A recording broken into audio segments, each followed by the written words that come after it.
पटना में आयुष चिकित्सक को नियुक्ति पत्र बांट रहे थे नीतीश कुमार, जहां हो गया बड़ा बवाल। बता दें कि एक मुस्लिम महिला डॉक्टर को नीतीश कुमार आयुष चिकित्सक का नियुक्ति पत्र बांट रहे थे। महिला जब पहुंची तो महिला के चेहरे पर लगा हिजाब को नीतीश कुमार ने खींच दिया। बस और क्या था, इसी पर बिहार के राजनीति में बवाल मच गया।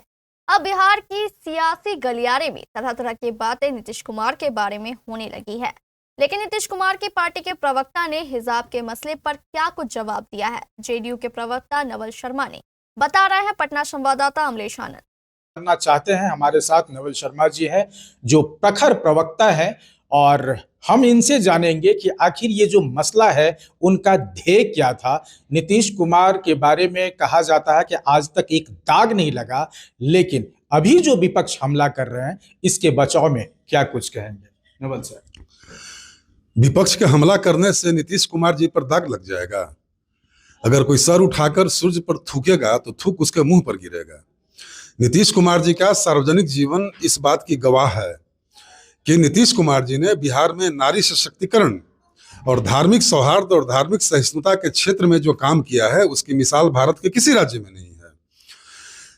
मामला मात्र इतना ही था कि मुख्यमंत्री जी नियुक्ति पत्र देते समय यह आत्मीयतापूर्ण भाव था, वात्सल्यपूर्ण भाव था कि हमारे राज्य की बेटी का चेहरा, सफल चेहरा देश दुनिया देखे और महसूस करे कि अब बिहार 2005 से पहले वाला बिहार नहीं है, बल्कि यह नीतीश कुमार का बिहार है।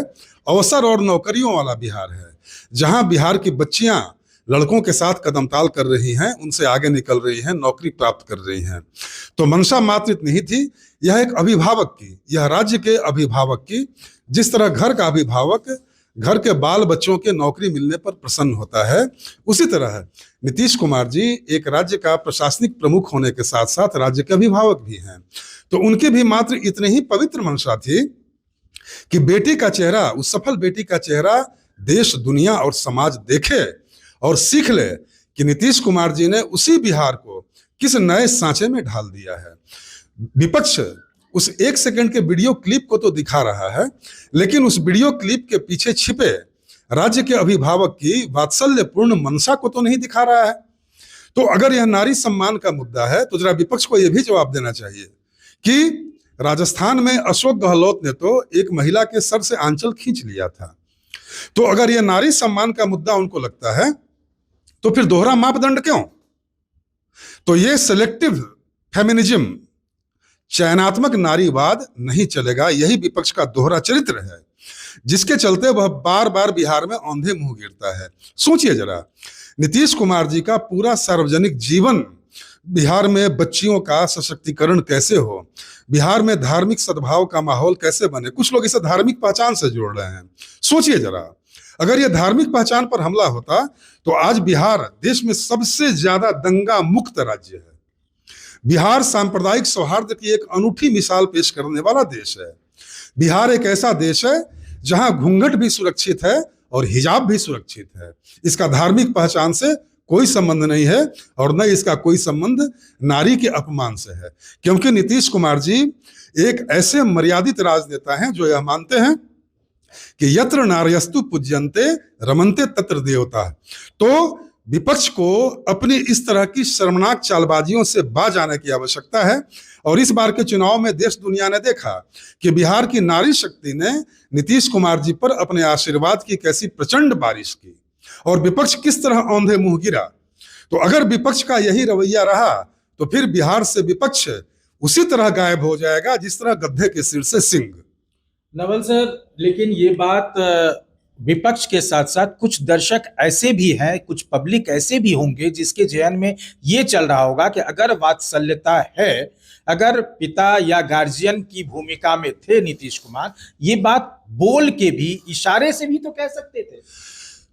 वस्तुतः नीतीश कुमार जी इशारा ही कर रहे थे ताकि उसका चेहरा अखबार में आए, देश दुनिया देखे कि यह नीतीश कुमार के राज की बेटी है जो डॉक्टर बनी है, नियुक्ति पत्र लेने आई है। वह बिहार की महिलाओं का सफल शुभंकर है। मात्र मंशा इतनी ही थी और 100% इसके पीछे वात्सल्यपूर्ण, आत्मीयतापूर्ण और भावपूर्ण क्षण था। और यह बेहद दुर्भाग्यपूर्ण है कि आत्मीयता और वात्सल्य से सरोबार उस क्षण को विपक्ष राजनीतिक चश्मे से देखकर दुष्प्रचारित कर रहा है। यह बेहद ही निंदनीय है। इस पे विपक्ष ये भी कह रहा है कि इसका माफीनामा होना चाहिए नीतीश कुमार की तरफ से। क्या लग रहा है कि चूंकि आप पार्टी के एक प्रखर प्रवक्ता हैं, लग रहा है कि ये मुद्दा नीतीश कुमार को माफी मांगने वाली है? अरे माफी तो विपक्ष को मांगनी चाहिए, जो इस तरह की पवित्र बातों को तूल देकर किसी का चरित्र हनन कर रहा है। नीतीश कुमार जी ने कोई गलती किया कि माफी मांगेंगे? शर्म आनी चाहिए ऐसे गैर जिम्मेवार विपक्ष को। ये लोग तो पूरे चुनाव में नीतीश कुमार जी के चरित्र हनन का प्रयास किए, और आप लोगों ने देखा होगा कि कई तरह का वीडियो इन लोगों ने लाया। मंच पर बिहार की मातृशक्ति को माला में नीतीश कुमार जी पहना रहे थे, उसको भी इन लोगों ने दुष्प्रचारित कर दिया। तो जब आपके पास, देखिए, जब आपके पास कोई एजेंडा नहीं रहता है, आखिर आप नीतीश कुमार जी को घेरिएगा कैसे? जो व्यक्ति सुबह से उठ के, आज भी आप देखें कि नीतीश कुमार जी की दिनचर्या के आप साक्षी हैं, बिहार के सारे पत्रकार साक्षी हैं। तो जो नीतीश कुमार जी बिहार को बदलने की धुन में दिन रात लगे हुए हैं, रोज रोज बिहार में नए नए इनोवेटिव योजनाओं की घोषणा हो रही है। सारे देश दुनिया के लोग देख रहे हैं कि भाई नीतीश कुमार को और कुछ सूझ नहीं रहा है, बिहार को कैसे शोभाया जाए, बिहार की प्रतिष्ठा में कैसे चार चांद लगाया जाए, इसी के इर्द गिर्द नीतीश कुमार की दिनचर्या घूम रही है। तो विपक्ष के पास तो इस मुद्दे पर घेरने के लिए कुछ है नहीं, तो उलुल जुलूल विपक्ष जो है वो दुष्प्रचारित कर रहा है। तो यह विपक्ष का मानसिक दिवालियेपन है, और मैं तो सीधे सीधे मांग करूंगा कि विपक्ष को कान पकड़कर बिहार की नारी शक्ति से माफी मांगनी चाहिए। तो देखिए, ये अब विपक्ष को भी अपने सवाल का जवाब मिल गया होगा। हालांकि नीतीश कुमार के दामन पर आज तक कोई दाग नहीं लगा, लेकिन अभी जो चुनाव संपन्न हुआ है और नीतीश कुमार जिस जोश के साथ वो काम करते रहे, जो क्षेत्र में जाकर के अपने वादे पर नीतीश कुमार तमाम चीज को लेकर के खड़े उतरे हुए हैं, और अभी भी उसी जोश के साथ वो एक्टिव रहते हैं। और बात अगर रही हिजाब की, तो हिजाब मामले को लेकर के कई ऐसे जानकार लोगों ने भी कहा है, कानून के दायरे में भी इस बात को देखा गया है कि कहा जा रहा है कि इंटेंशन आपका अगर खराब नहीं है तो ये कोई बात नहीं है, और इस बात का बेवजह बवाल करना अनुचित है। देखना होगा कि अब इस पर नई सियासत क्या उतर के आती है। अमलेश आनंद, केबीसी न्यूज, पटना।